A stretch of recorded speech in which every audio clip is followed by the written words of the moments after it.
It is late now. The room around you has grown quiet.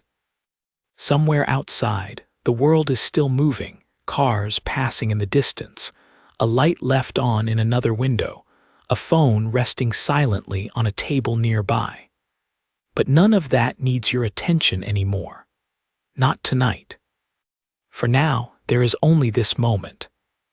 The weight of your body sinking gently into the mattress. The soft rhythm of your own breath, slow and unhurried. The small warmth of a blanket settling around you. You do not need to think about tomorrow. You do not need to think about the emails waiting, the plans still unfinished, the small worries that usually follow you into the evening. Just for tonight, let all of that rest quietly in another room of your mind. Breathe in slowly, and breathe out. Let your shoulders soften. Let your hands rest, heavy and still. Let your eyes grow tired, the way they do just before sleep arrives. Tonight, we are going to travel somewhere far away. Not on a plane, not in a car, but backward, gently, through time itself. There is no need to hold on to anything. You do not need to remember dates or names. You only need to listen and let your mind drift along with the story, the way a leaf drifts along a slow-moving stream. So let the room around you begin to fade. Let the ceiling above you dissolve into something softer, a pale, gray sky, low and heavy with morning mist. Let the walls around you fall away, replaced slowly by damp, open air. And let the small sounds of your home be replaced by something older. Wind moving through tall grass. A bird calling somewhere in the distance. The faint, steady murmur of a small stream, hidden behind a line of trees. You are standing now in a wide, open landscape. The ground beneath your feet is soft, slightly uneven, covered in dew that has not yet burned away. The air is cool, cooler than you expected, and it carries a faint smell of damp earth, of grass, of wood smoke drifting from somewhere unseen. In the distance, low hills rise gently against a pale sky. Between you and those hills lies a scattering of small wooden buildings, their roofs thick with thatch, smoke curling upward in slow gray ribbons. Around them, fields stretch out in uneven shapes, bordered by low banks of earth and stone, by hedges, by the dark edge of a forest that seems to go on for a long, long way. There is no traffic here, no hum of electricity, no glow of a screen anywhere in sight. Only wind, only birdsong, only the quiet, steady presence of a small community beginning its day. You have traveled a long way tonight, not simply across distance, but across time. Somewhere between 2,000 and 3,000 years, depending on exactly where your feet have landed. You are standing in Northern Europe, sometime during what historians now call the Iron Age. A long, slow, uneven stretch of centuries during which communities across this landscape were learning, adapting, and quietly reshaping the way they lived from the land. Tonight, we are not going to speak of kings or warriors. We are not going to speak of great battles or the rise and fall of powerful men. Those stories exist, but they are not the ones we came here to tell. Instead, tonight belongs to someone quieter. A farmer walking out into a wet field before the rest of the household has woken. A woman checking the grain stored carefully inside a wooden building. A child carrying a small clay container across a muddy yard.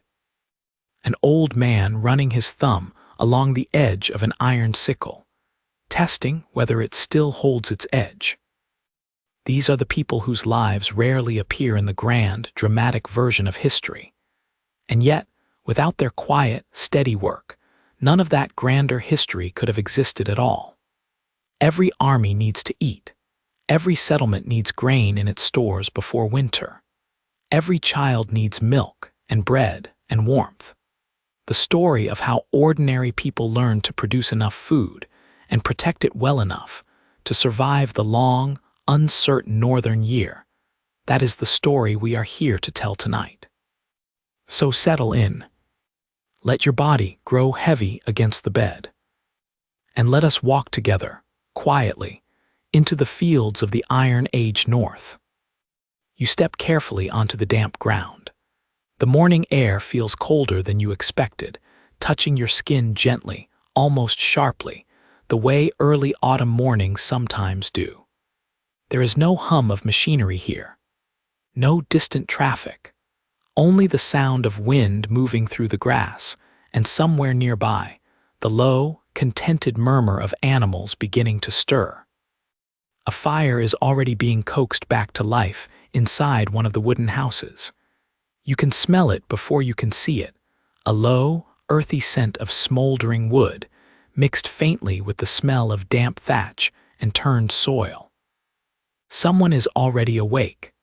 Someone is always awake first in a farming household. The animals do not wait for the household to feel ready. Another day is beginning here. But for the people living in this place, this single day does not stand alone. It is connected to something much larger, a long, unbroken thread stretching backward through the seasons and forward into an uncertain future. This day is connected to the harvest gathered many months ago, to the grain still resting inside the storage building behind the house, to the animals kept carefully through the long winter that has only just ended, or the animals now being prepared for the winter still to come. It is connected to the condition of the soil beneath your feet, worked and reworked for generations. And it is connected always to the weather, unpredictable, sometimes generous, sometimes harsh, and never something anyone here can fully control. To understand this world, we first need to understand the land itself. Northern Europe, during the centuries we now call the Iron Age, was not one single environment. It was, and still is, a vast and varied landscape. Southern Scandinavia, with its long coastlines and mixed woodland. The rolling agricultural land of what is now Denmark. The forested interior of what is now Sweden and Norway, where farming clustered along fertile valleys and coastal strips, while much of the land remained wild, forested, or mountainous. The wetter, often boggy landscapes of the Baltic coast. The river valleys of northern Germany, where slightly warmer conditions allowed a wider range of crops to be grown. Each of these regions had its own rhythm, its own challenges, its own solutions. This part is only a theory. There is still no definite conclusion. Historians and archaeologists have spent decades comparing settlement remains, pollen samples, and preserved seeds across these different regions. But the precise pace and pattern of agricultural change in each individual area is still debated and continues to be refined as new evidence is found. What can be said with more confidence is this: farming in the north was never a simple copy of farming further south. The growing season here was shorter. The winters were longer and often harsher. Daylight itself changed dramatically between summer and winter, shaping the entire rhythm of the working year.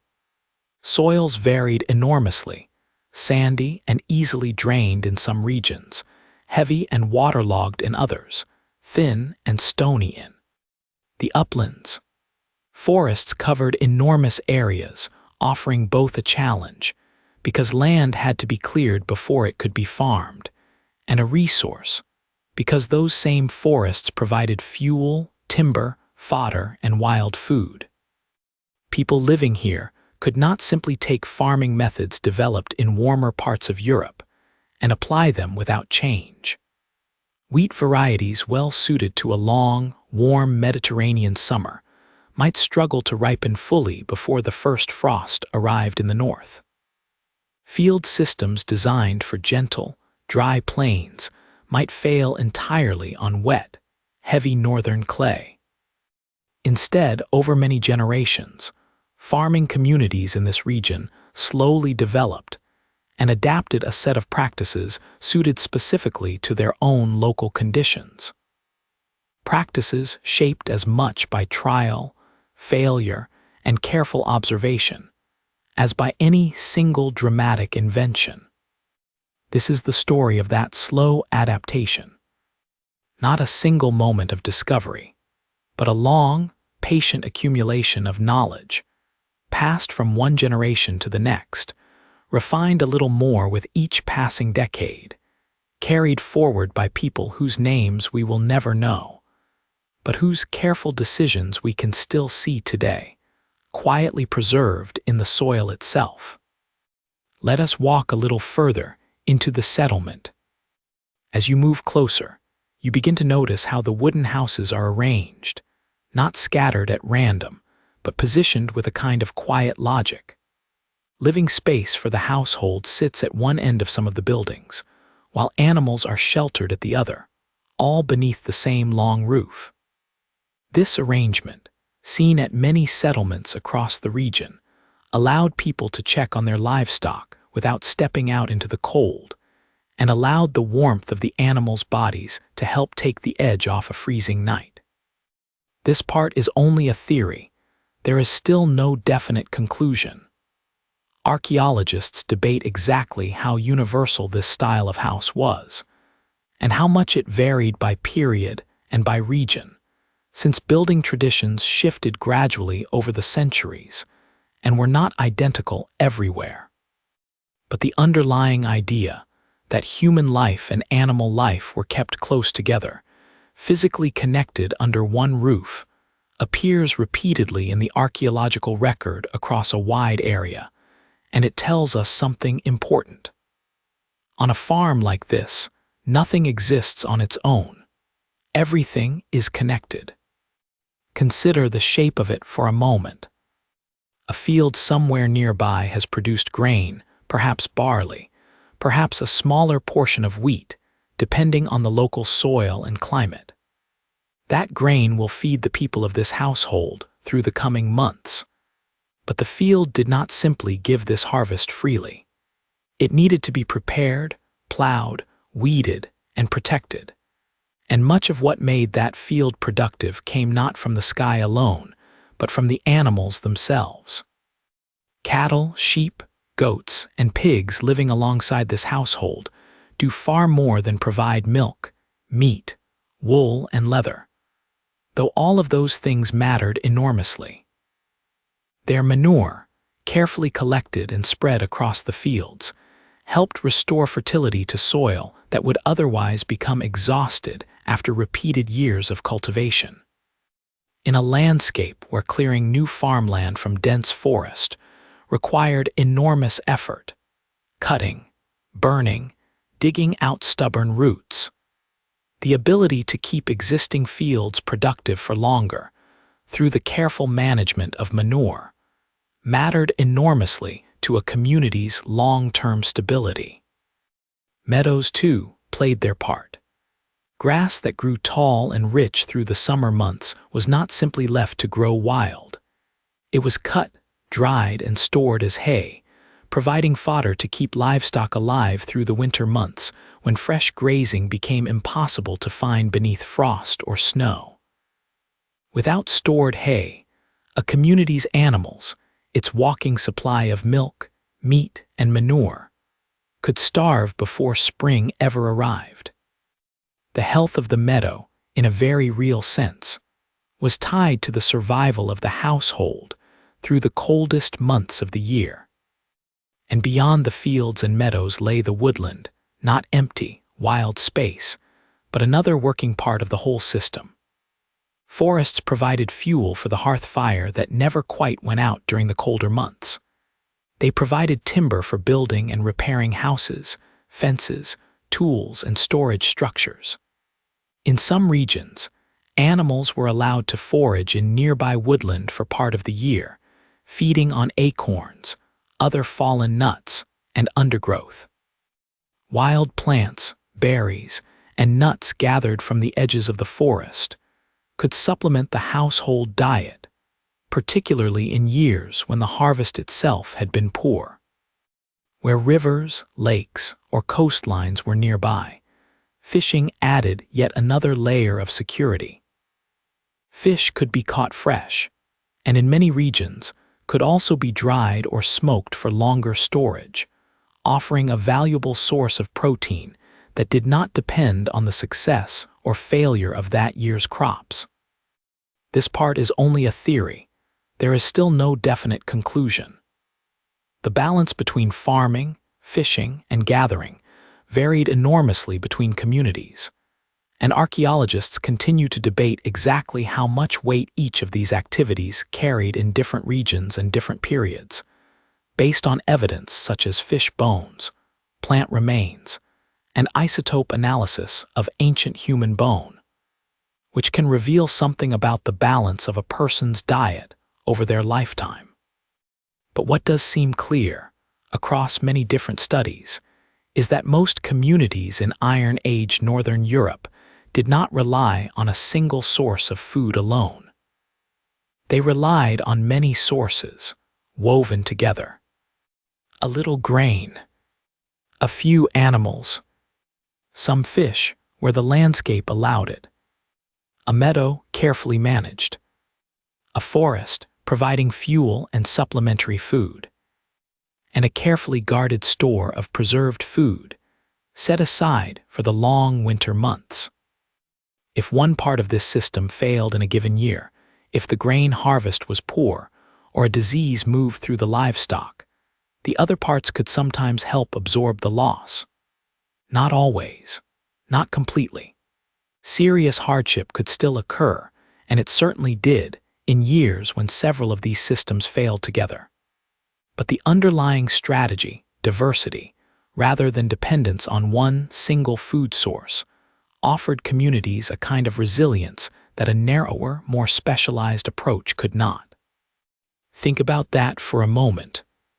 Today, in much of the world, a poor harvest in one place does not necessarily mean that everyone nearby goes without food. Food can travel across entire countries, even continents, in a matter of hours. A shortage in one region can often be offset by abundance somewhere else. But imagine living in a world where nearly everything you would eat next winter is already growing, right now, in the fields around you, or already stored, carefully, inside the wooden building a short walk from your door. Imagine knowing that the health of your animals, the dryness of your grain store, and the thickness of the hay stacked in your barn will matter more, this year, than almost anything else in your life. Would you look at a field of ripening barley a little differently, knowing that perhaps every ear of grain would start to feel a little more precious? Let us walk on a little further, and let the season begin to turn. Picture now the early edge of spring.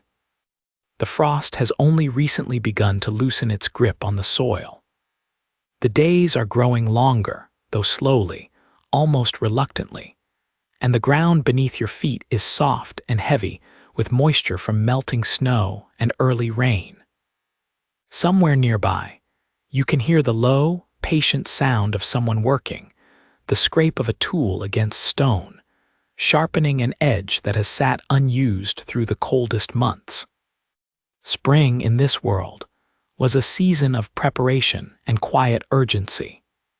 Fields that had rested through the winter needed to be turned over, the soil broken and loosened to prepare it for planting.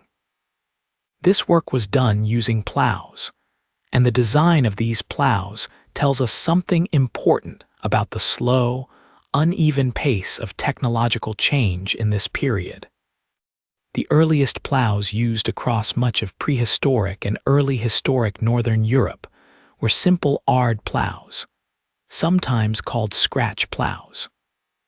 Rather than turning the soil completely over, as a later, heavier plow would do, An ard cut a shallow furrow through the earth, breaking up the surface without fully inverting it.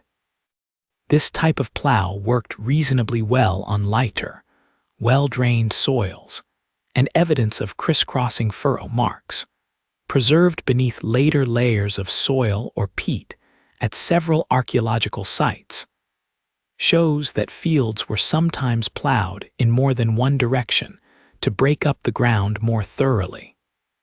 This part is only a theory. There is still no definite conclusion. The exact timing of when heavier, more effective plows began to be used in different parts of northern Europe is still debated among archaeologists, and the evidence suggests this was a gradual, regionally uneven process rather than a single sudden shift. In some areas, simpler ard plows remained in use for a very long time, particularly where soils were light and easily worked.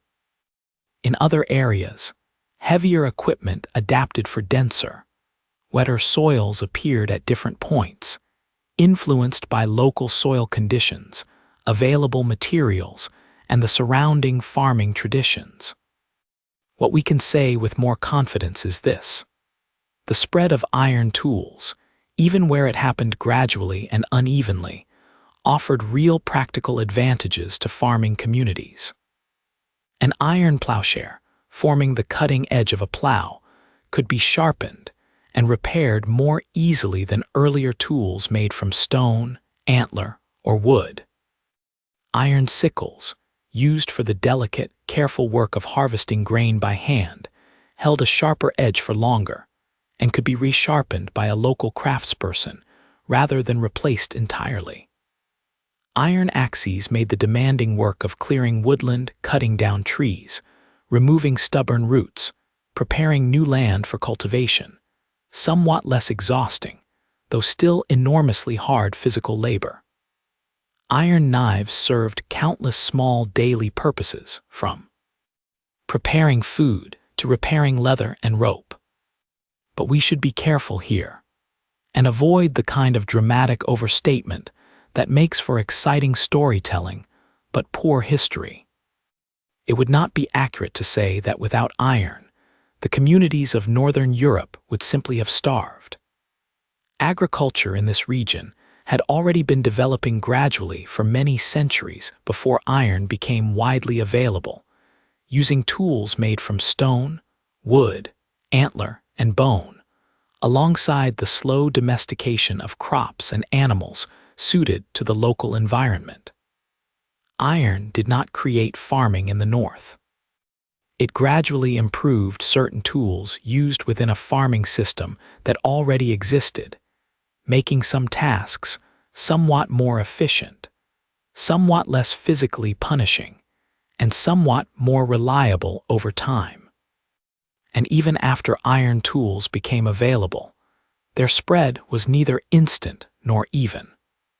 Access depended on several things working together: the availability of iron ore or bog iron in the local area, the presence of skilled smiths capable of working that iron into useful tools, the trade networks that could bring iron or iron goods from elsewhere, and the wider social organization of a community, which shaped who could access tools and how quickly new technology moved from one settlement to the next. In some regions, iron tools became relatively common within farming households over the course of a few generations. In other, more isolated regions, older materials remained in everyday use for considerably longer. This part is only a theory. There is still no definite conclusion. Archaeologists continue to debate the precise pace of this transition in different regions, since the evidence comes from scattered find sites rather than a single continuous record, and new discoveries can still shift the picture. But the broader pattern, technological change spreading gradually, unevenly, shaped by geography, trade, and local craftsmanship, rather than arriving everywhere at once, is a pattern historians recognize again and again throughout human history, not only in the Iron Age. So picture the farmer standing in that field this morning, not with a dramatic new invention transforming their life overnight, but with a set of tools slowly, patiently improving across the span of a lifetime. A sickle that holds its edge a little longer through the harvest. An axe that makes clearing a new strip of woodland a little less punishing. A plowshare that can be resharpened by the local smith rather than abandoned when it grows blunt. Small improvements, accumulated slowly, passed on tool by tool, skill by skill, from one generation to the next. As the plow moves through the soil, turning damp earth into loose, workable ground, think for a moment about what is being planted here and why. Barley was one of the most important and widely grown cereal crops across much of Iron Age northern Europe. It suited the northern climate reasonably well, tolerating a shorter growing season and somewhat poorer soils better than many alternatives.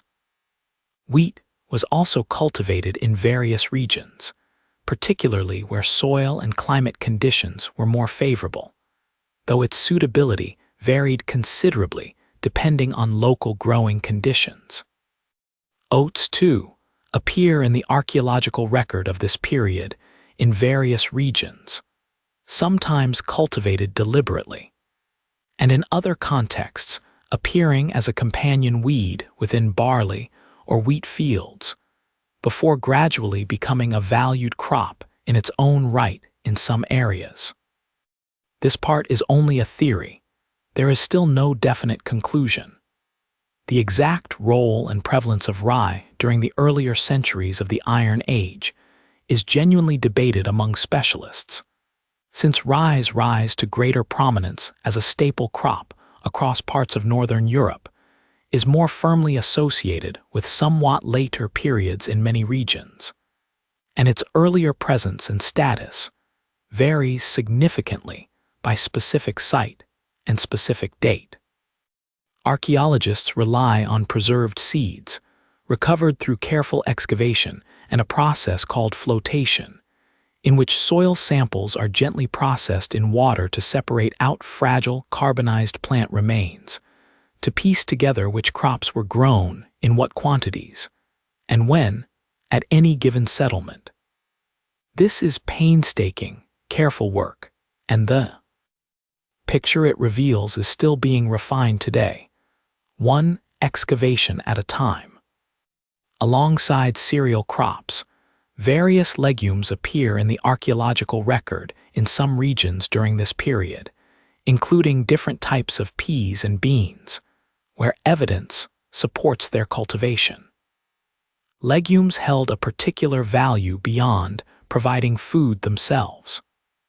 Even without any formal scientific understanding of the biological processes involved, farmers across many parts of the ancient world seem to have recognized, through long observation, that growing certain plants together with cereals, or in rotation with them, tended to help maintain the fertility of a field over time.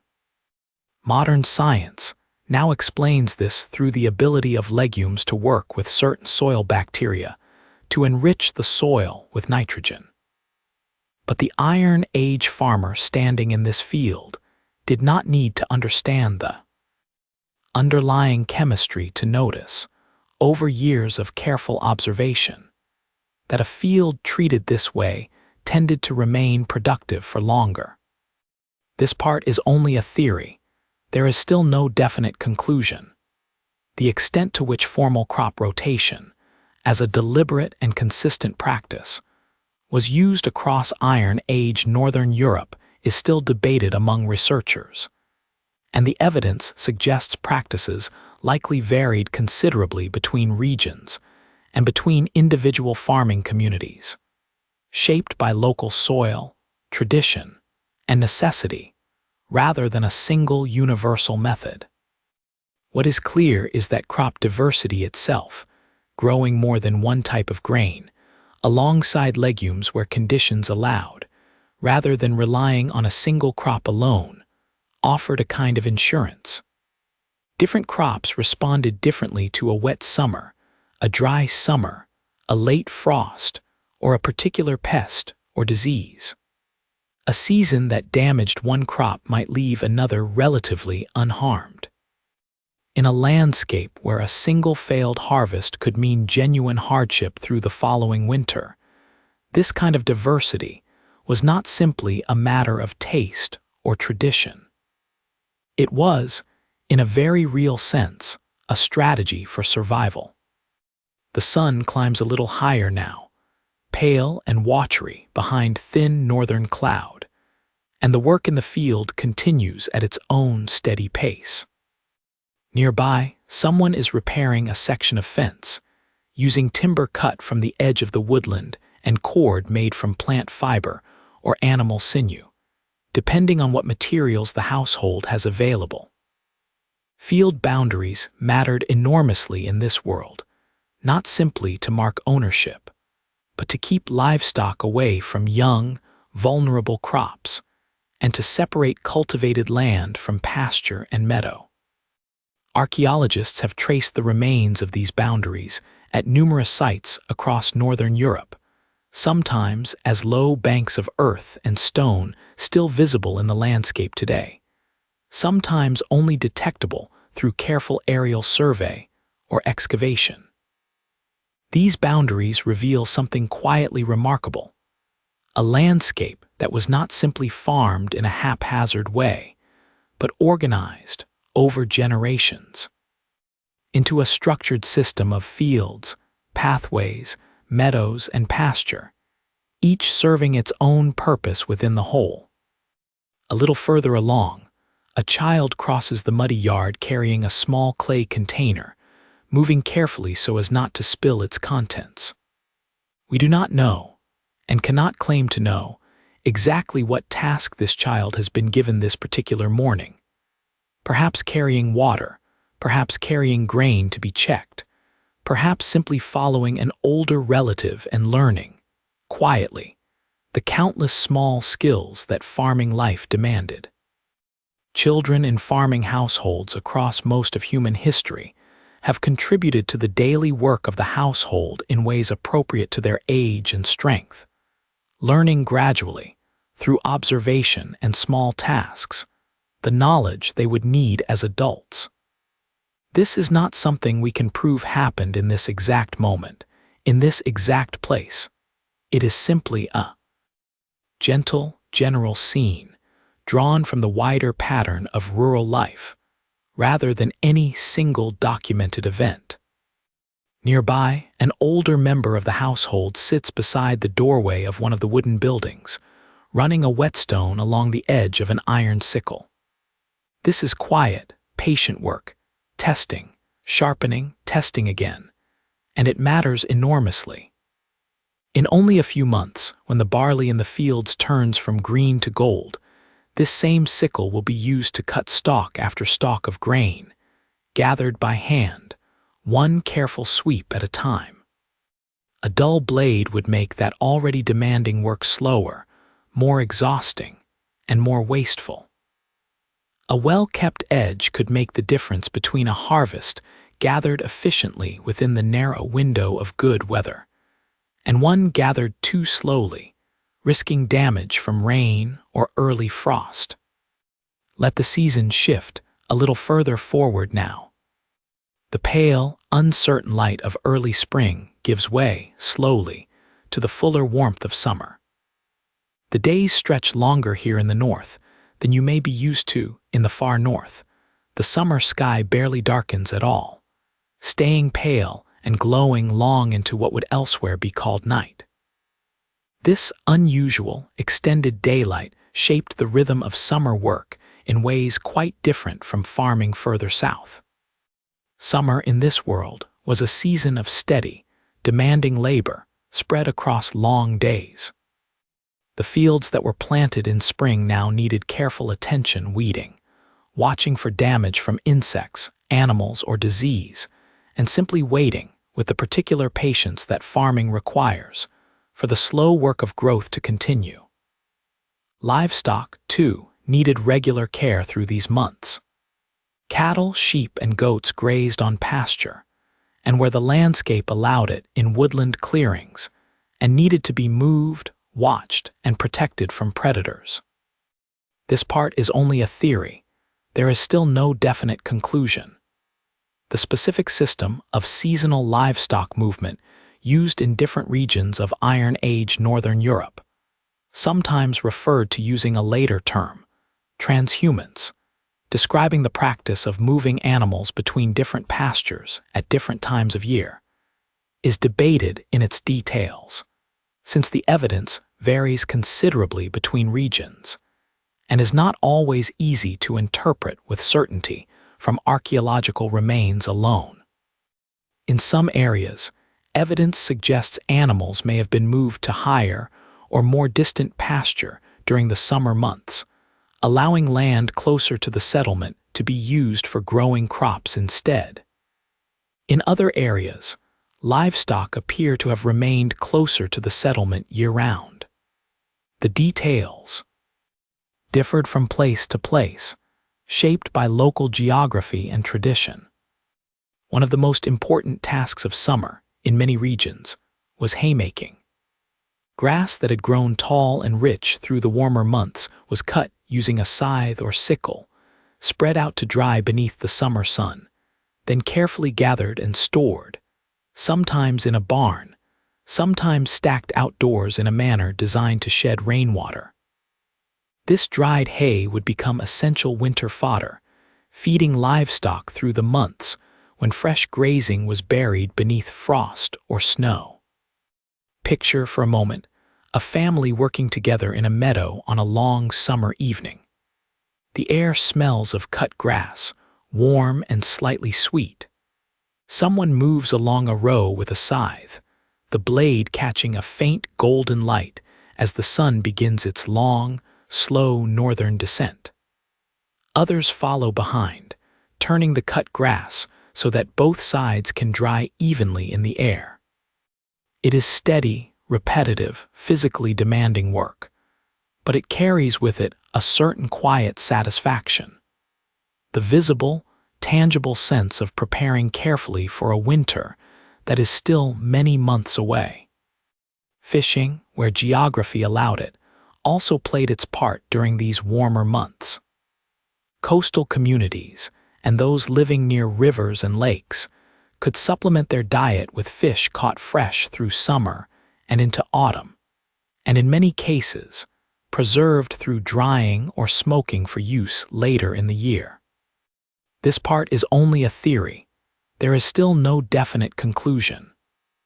The relative importance of fishing compared to farming varied enormously between coastal and inland communities, and precise details are still being pieced together region by region through the careful analysis of fish bones and other evidence recovered at archaeological sites. Summer, too, was a season for gathering wild food from the edges of the managed landscape. Berries ripening along woodland margins, edible plants growing wild in hedgerows and clearings, and other seasonal resources that supplemented the household diet without requiring any deliberate cultivation at all. This gathering was not, and should not be imagined as, a desperate search for scarce food. Rather, it was simply one more thread woven into the wider, diverse pattern of how communities fed themselves across the changing seasons. Now let the light begin to change once more. The long, pale evenings of summer slowly shorten. The air begins to carry a faint new coolness in the mornings, a hint of moisture and decay from the woodland floor, and the fields around the settlement begin to shift in color, the green of early summer deepening, then slowly turning toward gold. Autumn has arrived, and with it, the most demanding and most important season of the entire farming year. Let the pace of this story slow here, just a little, the way the community itself might have slowed to focus fully on the task ahead. The harvest Everything the household has worked toward since the fields were first plowed in spring now depends on these few crucial weeks. The grain must be cut at the right moment, not so early that it has not fully ripened, not so late that a sudden autumn storm might flatten the crop or begin to rot it where it stands. Farmers in this period would have watched the sky, watched the color of the grain, watched the way the stalks bent in the wind, drawing on years and generations of accumulated experience to judge the right moment to begin. Harvesting was done by hand, using iron sickles, each stalk of grain cut individually or in small, careful handfuls, gathered into bundles. This was slow, physically demanding work, often carried out by many members of the household and community together, moving steadily across the field over the course of several days. Picture the sound of it, the soft, rhythmic scrape of blade through stalk, repeated again and again across an entire field, mingled with quiet conversation, the occasional laugh, the creak of a cart somewhere nearby. Once cut, the grain still had further work ahead of it before it could be safely stored. The bundles needed to be dried thoroughly, sometimes propped upright in the field itself to allow air to circulate through them, sometimes carried to a drying structure near the settlement. Archaeologists have identified the remains of specialized drying structures at various sites across northern Europe, sometimes involving a hearth or heated stones, designed to help dry grain more quickly and reliably in a climate where autumn weather could not always be trusted to provide enough natural warmth and dry air on its own. This part is only a theory. There is still no definite conclusion. The precise design and prevalence of these drying structures varied across different regions and periods, and interpretations of some excavated remains are still debated among specialists, since damaged or ambiguous archaeological features can sometimes be interpreted in more than one way. After drying, the grain needed to be threshed, separating the edible grain itself from the surrounding husk and stalk, a task usually carried out by beating the dried bundles against a hard surface or treading them underfoot, then further cleaned through winnowing, tossing the grain gently into the air so that the lighter chaff could blow away while the heavier grain fell back down to be collected. This, too, was steady, repetitive work, requiring patience and no small amount of physical effort. Only after all of this, cutting, drying, thrashing, winnowing, was the grain finally ready to be stored. Let us step inside one of the storage buildings for a moment. The air here is cooler and drier than outside, and carries the warm, slightly dusty smell of grain. Wooden containers, wickerwork baskets lined with clay or other materials, and in some regions, storage pits dug into the ground and carefully lined to help keep moisture and pests away, all served the same essential purpose: protecting this precious harvest until it was needed. This part is only a theory. There is still no definite conclusion. The use, prevalence, and specific design of underground storage pits varied significantly across different regions and periods of the Iron Age, and archaeologists continue to debate exactly how these pits were used, since evidence from excavated pits does not always clearly indicate whether they were used for grain storage, other purposes, or a combination of uses over time. What we do know, with more confidence, is that storage itself represented an enormous and often underappreciated part of the agricultural challenge facing these communities. Producing a good harvest was only the first half of the task. Protecting that harvest, keeping it dry, keeping it safe from mold and rot, keeping it away from mice, rats, and other pests, keeping it secure through many long months until the next harvest arrived, was every bit as important and every bit as difficult. A poorly stored harvest, ruined by damp or devoured by pests over the winter months, could undo an entire year of hard work in the fields, regardless of how successful the harvest itself had been.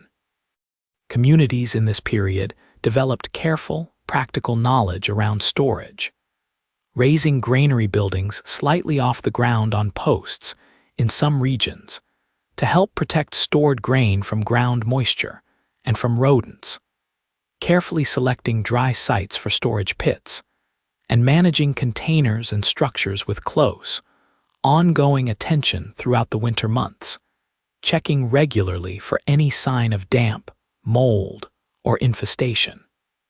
Grain was not the only food requiring careful preservation.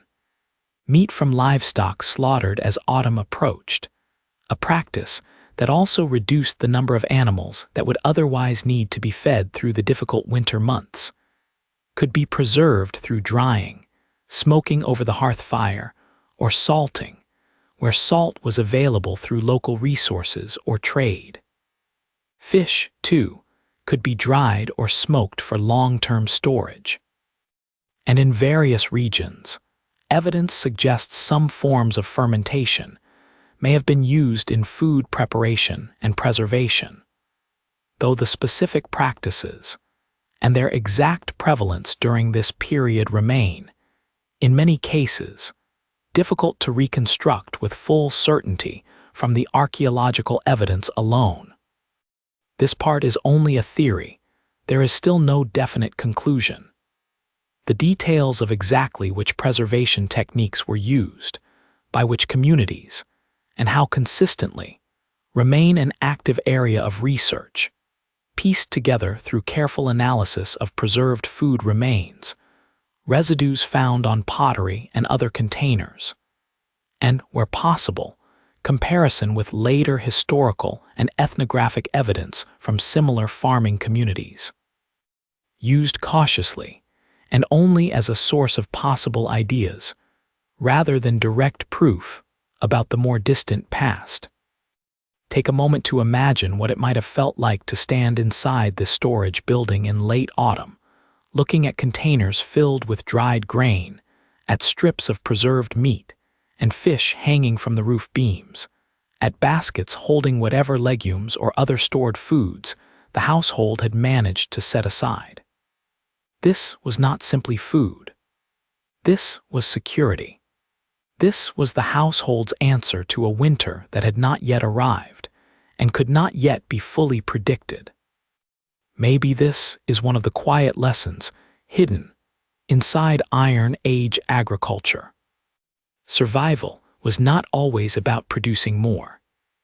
Sometimes it was about depending on several things at once and taking great care to protect what had already been gained, rather than assuming it would simply keep. As the last of the harvest work is completed, the pace of life around the settlement begins, gradually, to change.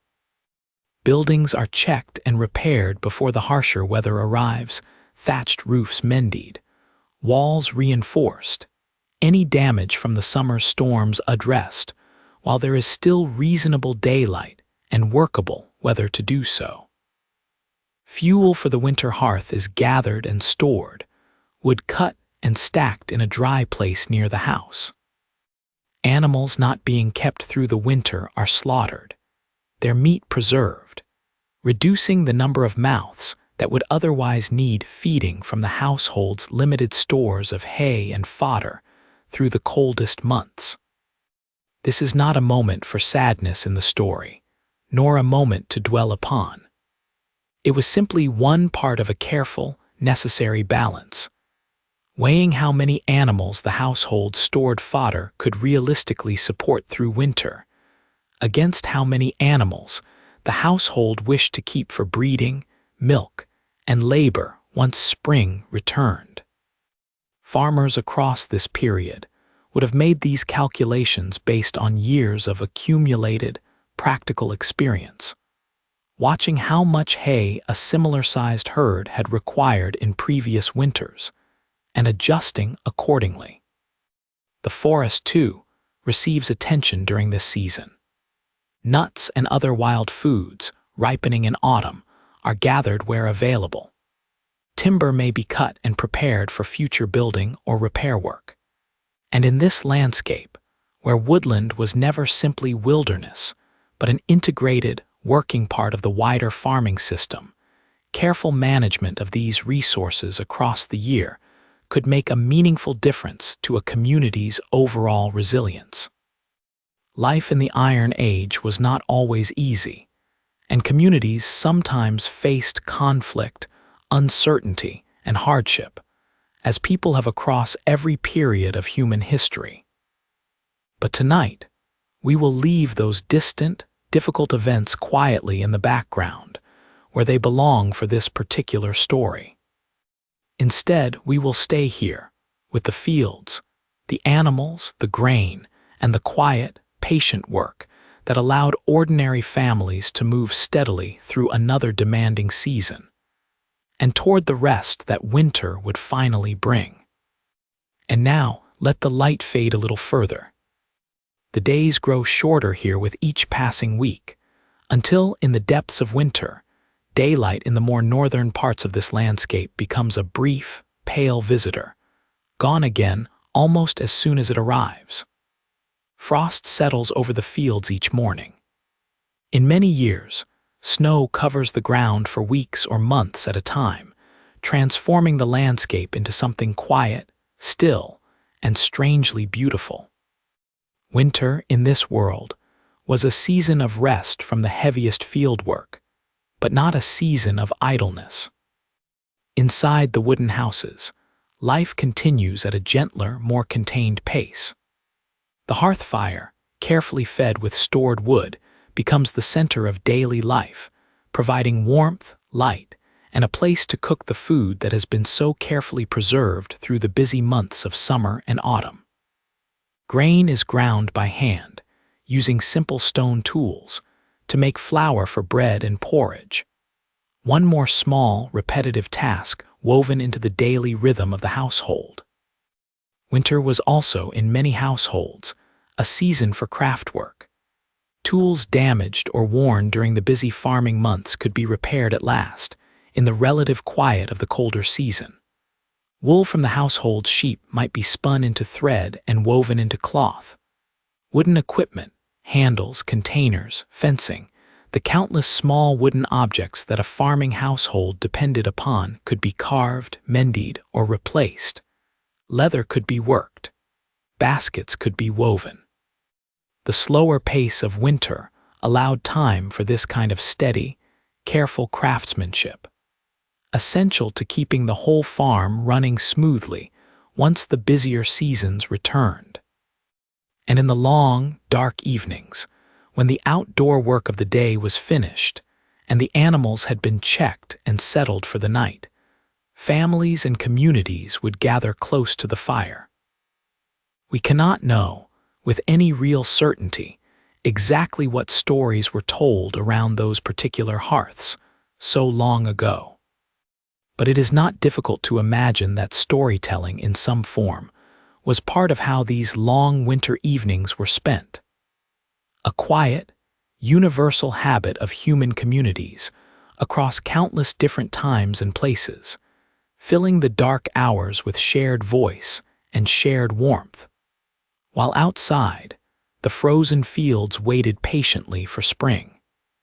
Throughout these winter months, the stored food inside the household's granary and storage containers needed to be checked regularly and used carefully, rationed against the uncertain length of the winter still ahead. This was not simply a matter of appetite.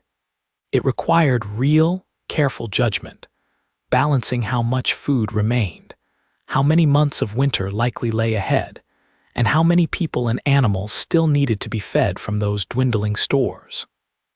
A household that used its stored food too freely in early winter risked genuine hardship before spring finally arrived. This is where the whole careful system we have followed throughout this story, the diversity of crops, the careful management of livestock, the meadows turned into stored hay, the woodland providing fuel, the fish and wild food gathered through the warmer months, and above all, the careful, patient work of storage and preservation finally reveals its full purpose. None of it existed for its own sake. All of it existed to carry a household and a wider community safely through this long, quiet, demanding season and out the other side into another spring. We should be honest in this story and avoid suggesting that this careful system always succeeded perfectly. It did not and could not. A particularly poor harvest, a severe winter, disease among livestock, or several of these difficulties arriving together in the same year, could still create real and serious hardship for a community, regardless of how carefully they had planned and prepared. Agricultural adaptation in Iron Age Northern Europe did not grant these communities complete control over nature. It could not prevent every difficult year. What it could do, gradually, imperfectly, but meaningfully, was reduce vulnerability. It could make communities somewhat more resilient in the face of an uncertain climate by spreading risk across many different sources of food rather than depending entirely on one. It could provide a buffer built from stored grain, preserved meat and fish, carefully managed livestock, and the accumulated, practical knowledge of many previous generations, standing between a community and the very worst that a difficult season might otherwise bring. That, more than any single dramatic invention, is the true heart of this story. Let us pause here for a moment and step back from the fields and the fire and think about how we actually know any of this at all. Everything we have walked through together tonight, the shape of the plows, the crops grown in each field, the animals kept through the winter, the design of the storage buildings, the tools used to cut and thresh the grain. None of it comes from written records left behind by these communities, because writing, in the way we typically think of it today, was not part of daily life in most of this region during most of this period. Instead, this knowledge comes from something quieter and in its own way just as remarkable. It comes from archaeology. A single tiny, carbonized seed, preserved by chance in the soil for 2,000 years or more, can tell a specialist exactly which crop was being grown at a particular site, and sometimes, through careful dating, roughly when. Pollen preserved in layers of ancient soil, peat, or lake sediment can reveal, layer by careful layer, how the surrounding landscape changed over time. When forest was cleared to make way for fields, when a particular crop became more or less common in the local area, when pasture expanded or contracted. Charcoal, recovered from ancient hearths and cleared land, can reveal something about fuel use, about the timing and method of forest clearance, and can often be used to help establish a date for the surrounding archaeological layer. Animal bones, painstakingly recovered, cleaned, and analyzed, reveal not just which species were kept, but often their age at death, giving clues about how animals were managed, whether kept mainly for meat or for a longer productive life providing milk, wool, or labor. A single iron sickle, corroded and incomplete after resting in the earth for millennia, can still tell us something about harvesting technique and about the metalworking skill available to the community that made it. The remains of a storage structure, sometimes reduced to nothing more than a pattern of post holes in the ground, barely visible even to a trained eye, can still reveal the size, design, and likely purpose of a building that has not stood above ground for 2,000 years. Think of archaeology in this sense as a quiet, patient form of detective work. No single piece of evidence tells the whole story on its own. A seed here, a bone there, a faint stain in the soil where a wooden post once stood, a scatter of broken pottery. Individually, these things can seem small, even insignificant. But brought together carefully, compared across many different sites, cross-checked against evidence from botany, geology, chemistry, and other sciences, these small, scattered fragments slowly build into something much larger. A genuine, evidence-based picture of how ordinary people, whose names have long since been forgotten, actually lived, worked, and survived. This part is only a theory. There is still no definite conclusion. And this phrase, which you have now heard several times throughout tonight's story, is not a weakness in this way of understanding the past. It is, in fact, one of its greatest strengths. Good historical and archaeological research does not pretend to certainty where certainty does not exist. It weighs evidence carefully, remains open to revision when new discoveries emerge, and clearly distinguishes between what the evidence strongly supports and what remains genuinely uncertain or actively debated among specialists. Every detail in tonight's story has tried to follow that same careful approach, grounded in real archaeological and historical evidence, while remaining honest about the places where that evidence runs thin or allows for more than one reasonable interpretation. Before we return, one final time, to the quiet fields of this settlement, let us drift for a moment across a wider stretch of the landscape, and remember that the story we have been following tonight was never quite the same in every place. Northern Europe during these centuries was not a single, uniform world. It was a patchwork of different landscapes, different climates, and different farming traditions, each shaped by its own particular geography. Along the coasts of what is now southern Scandinavia and Denmark, farming communities often worked lighter, sandier soils, interspersed with wetlands, low hills, and a long, intricate coastline.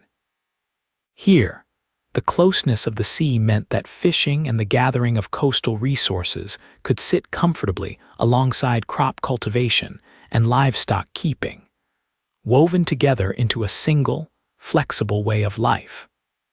Further north, along the fjords and narrower coastal strips of what is now Norway, good farmland was often scarce and scattered, tucked into small pockets of fertile ground between steep hillsides and the sea. Communities here adapted by making the most of these limited spaces, often combining small-scale grain cultivation with a strong reliance on livestock, fishing, and the resources of the surrounding forest and mountain. In the interior regions of what is now Sweden, and across parts of the Baltic coast, farming settlements often clustered along river valleys and the shores of lakes, where soils tended to be more fertile and easier to work than the thinner ground found elsewhere. Vast stretches of forest lay beyond these settled areas, largely unfarmed, though still drawn upon for fuel, timber, and seasonal resources. Meanwhile, in parts of northern Germany and other nearby lowland regions, somewhat milder conditions, and in places, richer soils allowed for a slightly different balance of crops, with wheat sometimes playing a larger role alongside barley than it did further north. This part is only a theory. There is still no definite conclusion. Comparing agricultural practice across such a wide and varied region is genuinely difficult, and researchers continue to debate exactly how much local variation existed within each of these broad areas, since the evidence available differs enormously from one archaeological site to another, and many parts of this landscape have simply never been closely studied. What can be said with reasonable confidence, however, is that no single archaeological discovery, however striking, can safely be assumed to represent the whole of northern Europe. A storage pit uncovered in one region tells us something valuable about that particular community, in that particular place, at that particular time. It does not automatically tell us how every other community, elsewhere across this vast landscape, managed their own harvest. Historians and archaeologists work carefully to avoid this kind of overgeneralization, comparing evidence from many different sites before drawing broader conclusions, and remaining open to the likelihood that practices varied a great deal from one valley, one coastline, one community to the next. It is worth pausing, too, on the fields themselves, and the quiet cooperation that so often shaped how they were worked. At many settlements across this period, archaeologists have traced the remains of what are sometimes called Celtic fields, or similar small, roughly rectangular field systems, bordered by low earthen banks that built up gradually over generations, formed partly from stones cleared out of the soil, and partly from the slow accumulation of soil itself, shifted gently downhill by repeated plowing along the same boundaries, year after year. These small fields, often clustered closely together around a settlement, suggest a landscape that was carefully divided, organized, and maintained over a very long span of time, likely by multiple households working in close proximity to one another. This part is only a theory. There is still no definite conclusion. The precise way in which land, labor, and harvest were shared, divided, or managed communally between different households at any given settlement remains genuinely uncertain in many cases, since the archaeological evidence can show us the shape of the fields themselves far more clearly than it can show us the social arrangements that lay behind them. Some researchers argue for a considerable degree of cooperation between neighboring households, particularly around demanding, time-sensitive tasks such as plowing or harvesting, where extra hands could make a meaningful difference within a narrow window of good weather. Others caution that the evidence does not allow us to reconstruct these social arrangements with any real certainty, and that practices likely varied considerably from one community to another. What does seem reasonably clear, drawing on the wider pattern of small-scale farming communities across many different periods of history, is that certain tasks were simply easier and safer when carried out together. Harvesting an entire field of ripening barley within the narrow window before a storm might damage the crop was far more manageable with several people working side by side than with a single household attempting the same task alone. Watching over livestock, maintaining shared boundaries, and supporting a household through a difficult season, whether caused by illness, a poor harvest, or simple misfortune, likely depended, at least to some degree, on the wider web of relationships between neighboring households and the broader community. Cooperation of this kind rarely leaves behind dramatic, easily identifiable archaeological evidence. It does not take the form of a single striking artifact or a clearly labeled structure. Instead, it lives quietly within the patterns we can observe indirectly, in the shared field boundaries maintained over many generations, in the clustering of settlements close enough together to suggest regular contact and mutual reliance, and in the simple, practical logic of how demanding, seasonal farming labor tends to be organized among small communities across so much of human history. Let us return, for a little longer, to the animals themselves, since their presence shaped nearly every part of the story we have followed tonight, in ways that deserve a little more of our attention before we let this day finally come to rest. Cattle held a particularly important place in many farming households across this region.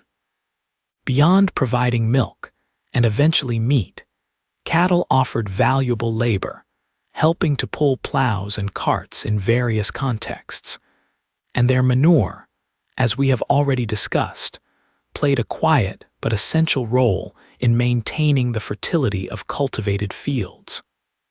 Because cattle required significant amounts of fodder to survive the winter months, the number of cattle a household could realistically keep was often closely tied to how much hay and other stored feed that household had managed to gather over the summer.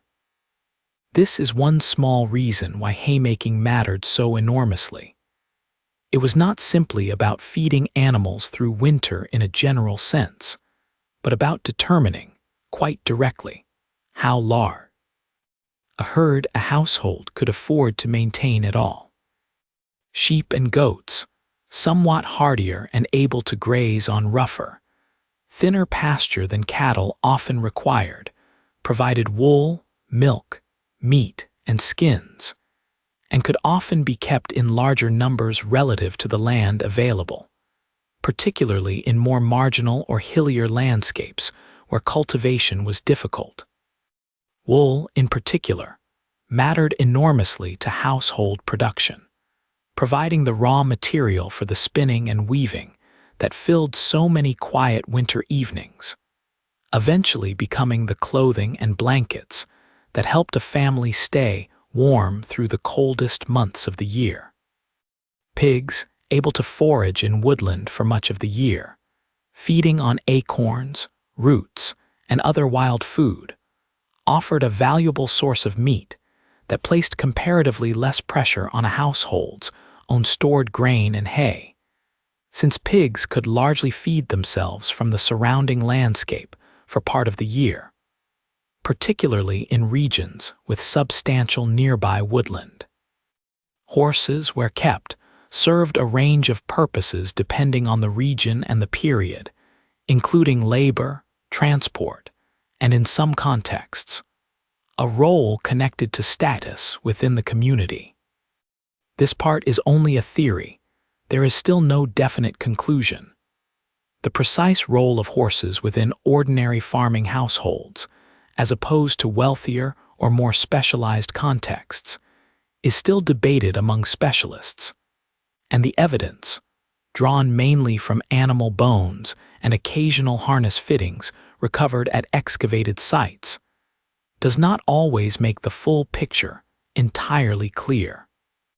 Across all of these animals, archaeologists have learned an enormous amount simply by studying bones recovered from ancient settlements. The age of an animal at the time of its death, which can often be estimated from the condition of its bones and teeth, can reveal whether a community tended to keep animals for a longer, productive life, valued for milk, wool, or labor, or whether animals were more often raised primarily for meat and slaughtered at a younger age. Patterns like these, repeated across many bones from many different sites, slowly reveal broader trends in how communities across this period chose to manage their livestock, and how those choices may have shifted gradually over time and varied from one region to another. Think for a moment about the sheer quiet complexity held within a single farm of this period. Grain in the fields, hay in the meadow, cattle providing milk, labor, and manure, sheep and goats providing wool and meat on land too poor for cultivation, pigs foraging quietly in the woodland edge, fish, where the landscape allowed it, drawn from a nearby river, lake, or coastline, wild plants and berries gathered from hedgerow and forest margin. And behind all of it, the careful, ongoing work of storage and preservation, protecting whatever had been gathered until the moment it was truly needed. No single part of this system was extraordinary on its own. Plowing a field, cutting hay, milking a goat, mending a fence, drying grain. Each of these tasks, taken individually, was simply ordinary, everyday work, repeated countless times across a single lifetime and passed down, largely unwritten, from one generation to the next. And yet together, woven patiently into a single working whole, these countless small, ordinary tasks quietly achieved something remarkable. They allowed communities, scattered across a demanding and unpredictable northern landscape, to build a life that could bend without breaking under the pressure of a difficult season, a poor harvest, or a harsh winter. Not a life free from hardship. Not a life with guarantees. But a life built, deliberately and carefully, around resilience, around the simple, practical wisdom of not depending too heavily on any single thread, so that if one thread frayed, the rest of the fabric might still hold. Let us return now, one last time, to the fields and the fading light of a winter evening. The work of the year is done. The plow rests, cleaned and stored, inside one of the outbuildings. The sickles have been carefully sharpened one final time and set aside until spring calls for them again. The grain, dried and threshed and carried inside, rests quietly in the storage building, protected as carefully as this household knows how to protect it. The animals that remain are sheltered nearby, fed from the hay so carefully gathered back in the long, pale evenings of summer. Outside, snow may be beginning to settle over the fields, softening the hard lines of the plowed earth beneath a smooth, pale covering. The trees along the edge of the forest stand bare and still.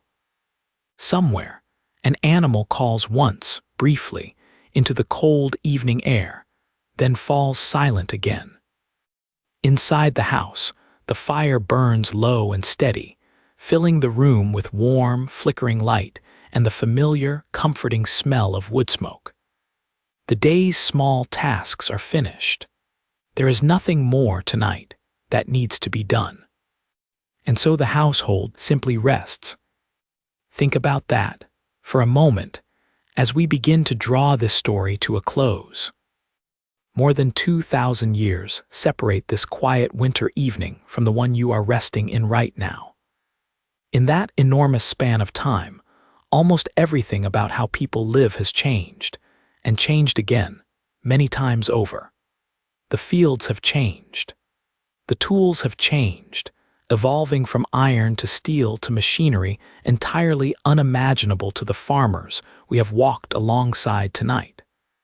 The houses have changed beyond recognition. The way most of us now obtain our food, traveling to a shop, rather than watching it grow, season by season, in a field just outside our door, has changed almost completely.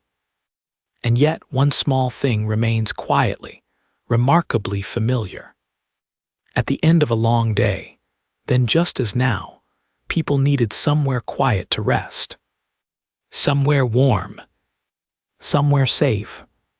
Somewhere they could finally close their eyes, set down the weight of the day's work, and allow tomorrow to wait a little longer before it arrived. So let the northern fields grow quiet now. Let the last pale light disappear slowly beyond the hills. Let the stored grain rest undisturbed in its dark, dry room, waiting patiently for the months still ahead. Let the animals settle into stillness in their shelter, breathing slowly in the cold evening air. And let this old, half-remembered Iron Age landscape fade gently now, at last, into the night. You do not need to think about the next season anymore. You do not need to prepare the fields. You do not need to gather the harvest, or check the storage buildings, or worry about the length of the winter still ahead. That work belongs to another time, another set of hands, resting now in the deep quiet of history. You only need to rest. Breathe in slowly, and breathe out just as slowly.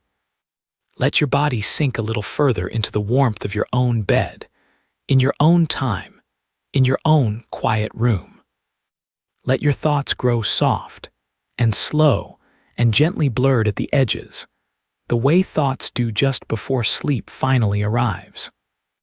And let yourself drift gently into sleep, under the same wide northern sky that once watched over countless quiet evenings like this one, stretching back through thousands of years, over fields long since changed, and people long since gone, whose careful, patient work still, in some small way, echoes forward into the world we live in now.